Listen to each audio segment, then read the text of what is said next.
Hey guys, welcome to my channel. और आज हम स्टार्ट कर रहे हैं 7 नवंबर के current affairs. Sharda Sinha passed away recently. She was often referred to by which nickname? Sharda Sinha का हाल ही में निधन हो गया। उन्हें अक्सर किस उपनाम से पुकारा जाता था? तो शारदा सिन्हा एक बहुत ही फेमस बिहार की फोक सिंगर थी और इनकी एज 72 ईयर्स थी वाइल शी पास्ट अवे। तो इस क्वेश्चन में पूछा है कि इनको किस निकनेम से भी पुकारा जाता था।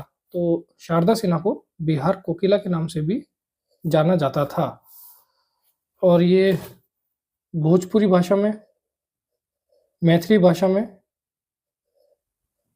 गाने गाती थी और इनको पद्म भूषण, पद्मश्री दोनों अवार्ड से सम्मानित किया गया था। पद्म भूषण शारदा सिन्हा को 2018 में मिला था, पद्मश्री 1991 में दिया गया था और साहित्य अकादमी अवार्ड संगीत नाटक अकेडमी अवार्ड से भी इनको सम्मानित किया गया था और ये मिला था इनको ईयर 2000 में, right. Who was appointed as Maharashtra new director general of police? Maharashtra के नए पुलिस महानिदेशक के रूप में किसे नियुक्त किया गया है? तो इसका करेक्ट आंसर है संजय कुमार वर्मा। संजय कुमार वर्मा को अपॉइंट कर लिया है as a new director general of police of Maharashtra. How many medals did India won at the Asia pickleball games in Taiwan? Taiwan में एशिया पिकलबॉल खेलों में भारत ने कितने पदक जीते? तो एशिया पिकलबॉल गेम्स कहाँ आयोजित किए गए? ये आयोजित किए गए ताइवान में। और इसमें इंडिया ने कितने मेडल जीते? तो इसमें इंडिया ने जीते हैं 14 मेडल्स। तो इसका करेक्ट आंसर हो जाएगा 14 मेडल्स। और इन 14 मेडल्स में से इंडिया ने 5 मेडल गोल्ड जीते। इन 14 में से 5 were gold medals, right. Who launched the शिल्प समागम मेला 2024 and unveiled the tulip platform? शिल्प समागम मेला 2024 का शुभारंभ और ट्यूलिप प्लेटफॉर्म का अनावरण किसने किया? तो इसका करेक्ट आंसर है डॉक्टर वीरेंद्र कुमार। और डॉक्टर वीरेंद्र कुमार कौन है? ये है minister of social justice and empowerment. और ये शिल्प समागम मेला कहाँ लॉन्च किया गया? ये हुआ था दिल्ली हाट न्यू दिल्ली में। दिल्ली हाट न्यू दिल्ली में। इसके बारे में थोड़ा हम लोग देख लेते हैं। तो ये इवेंट था शिल्प समागम मेला 2024, जिसको इनॉग्रेट किया डॉक्टर वीरेंद्र कुमार ने, जो कि है union minister for social justice and empowerment, right. और ये कहाँ आयोजित किया गया? ये किया गया दिल्ली हाट न्यू दिल्ली में। और इसमें ये सबसे इंपॉर्टेंट चीज़ ये है, ये ट्यूलिप प्रोग्राम लॉन्च किया गया है। ये है traditional artisans upliftment livelihood programme. ये क्या है? ये एक डिजिटल मार्केटिंग प्लेटफॉर्म है फॉर मार्जिनलाइज्ड आर्टिसंस के लिए, राइट। और इसमें कुछ चीज़ें और देख लेते हैं हम लोग। एक ये रंग परिधान प्रोग्राम भी लॉन्च किया गया। ये रंग परिधान प्रोग्राम क्या है? जो मिनिस्ट्री के जो कॉरपोरेशंस हैं, उन्होंने जो यूनिफॉर्म अडॉप्ट की है, जो ये आर्टिसंस ने बनाई थी, ये यहाँ पे शोकेस की गई। तो ये था रंग परिधान प्रोग्राम। और इसमें कुछ पोर्टल्स भी अनवील किए गए। टीपीएम सुरक्षा पोर्टल, ये क्या करता है? ये सब्सिडाइज लोन स्कीम है। ये जो ये आर्टिसंस है, इनके लिए एक्सेस कराता है सब्सिडाइज लोन स्कीम्स। और एक PM Daksh portal provide skill development training for marginalised communities. सबसे इंपॉर्टेंट इसमें ट्यूलिप प्रोग्राम है traditional artisans upliftment livelihood programme. ये एक डिजिटल ई मार्केट प्लेटफॉर्म है for marginalised artisans. Which bank has introduced a real-time tracking service for international money transfers? किस bank ने अंतर्राष्ट्रीय धन हस्तांतरण के लिए वास्तविक समय ट्रैकिंग सेवा शुरू की है? तो इसका करेक्ट आंसर है IDFC First bank. IDFC First bank. और ये किसने किसके साथ की है? स्विफ्ट के साथ। स्विफ्ट क्या है? ये इंटरनेशनल जो मनी ट्रांसफर है होते हैं, उसका नेटवर्क है। और स्विफ्ट की फुल फॉर्म क्या है? स्विफ्ट की फुल फॉर्म है Society for World Wide Interbank Financial Telecommunication, right. तो आईडीएफसी फर्स्ट बैंक ने स्विफ्ट के साथ इंट्रोड्यूस किया है real time tracking service for international money transfers. IDFC First Bank का हेडक्वार्टर कहाँ है? यह है मुंबई में। और आईडीएफसी फर्स्ट बैंक के एमडी और सीईओ कौन है? यह है M Vaidyanathan, M Vaidyanathan, right. What is the name of the Royal Enfield's newly unveiled electric vehicle EV brand? Royal Enfield के नए अनावरण किए गए इलेक्ट्रॉनिक वाहन ब्रांड का नाम क्या है? तो रॉयल इनफील्ड ने नया इलेक्ट्रिक व्हीकल ब्रांड लॉन्च किया है, इसका नाम है flying Phulia, flying Phulia. Who released 3 Supreme Court publications on the occasion of its 75 years? Supreme court के 75 वर्ष पूरे होने के अवसर पर 3 प्रकाशन किसने जारी किए?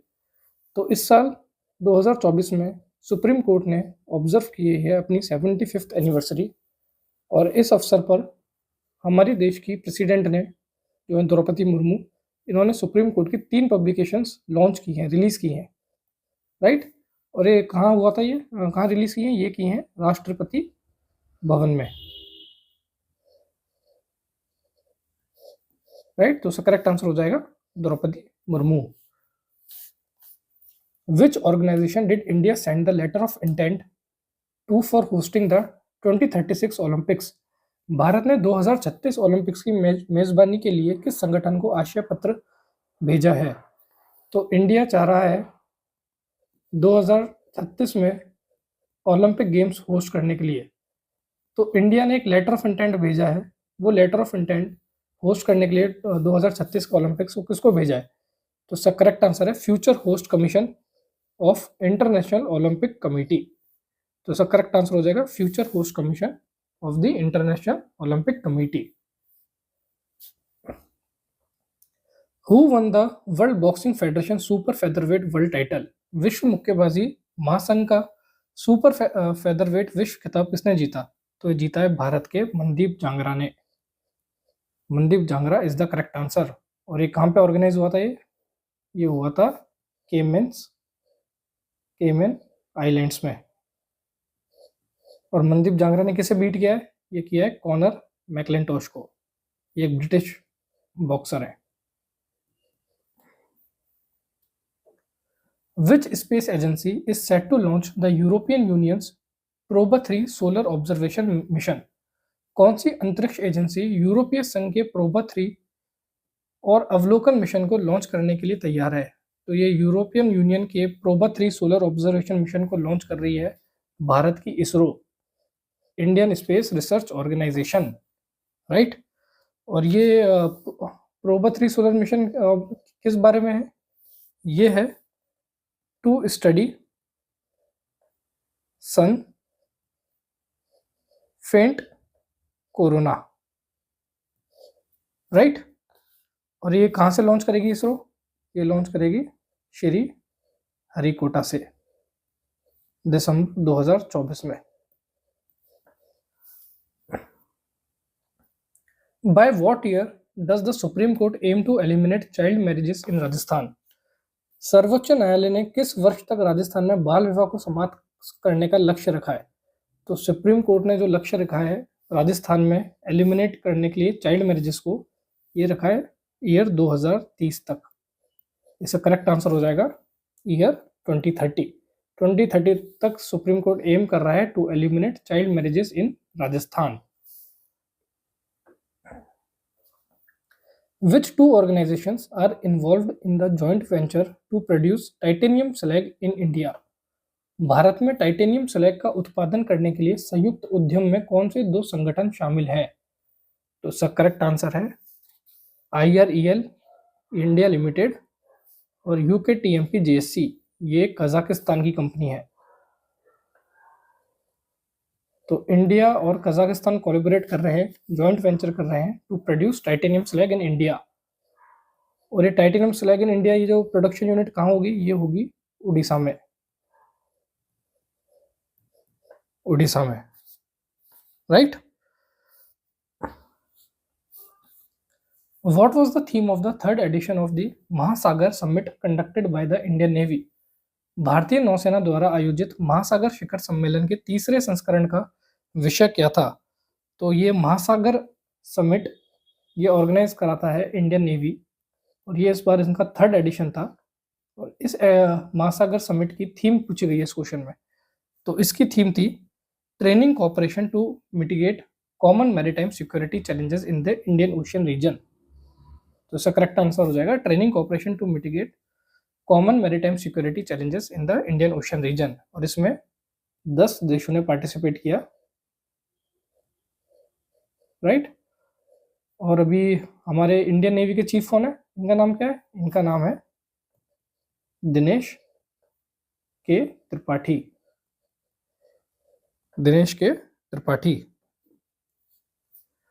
What was the main objective of the Deepam 2.0 scheme launched by Andhra Pradesh Chief Minister Chandrababu Naidu? Andhra Pradesh के मुख्यमंत्री चंद्रबाबू नायडू द्वारा शुरू की गई दीपम 2.0 योजना का मुख्य उद्देश्य क्या था? तो दीपम 2.0 लॉन्च की है आंध्र प्रदेश के चीफ मिनिस्टर चंद्रबाबू नायडू ने।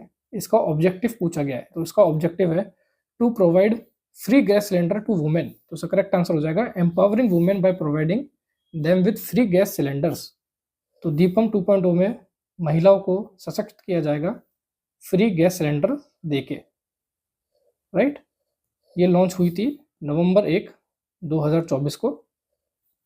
और जो फर्स्ट बेनिफिशियरी जो बनी है उनका नाम क्या है, ये भी आ सकता है क्वेश्चन में। तो जो फर्स्ट बेनिफिशियरी बनी है दीपम 2.0 स्कीम की, उनका नाम है संथामा। संथामा। When is the International Day for the Prevention of Exploitation of the Environment in War and Armed Conflict observed? युद्ध और सशस्त्र संघर्ष में पर्यावरण के शोषण की रोकथाम के लिए अंतर्राष्ट्रीय दिवस कब मनाया जाता है? तो इसका करेक्ट आंसर है नवंबर 6। नवंबर 6। What is the title of Professor Shriram Chaulia's latest book?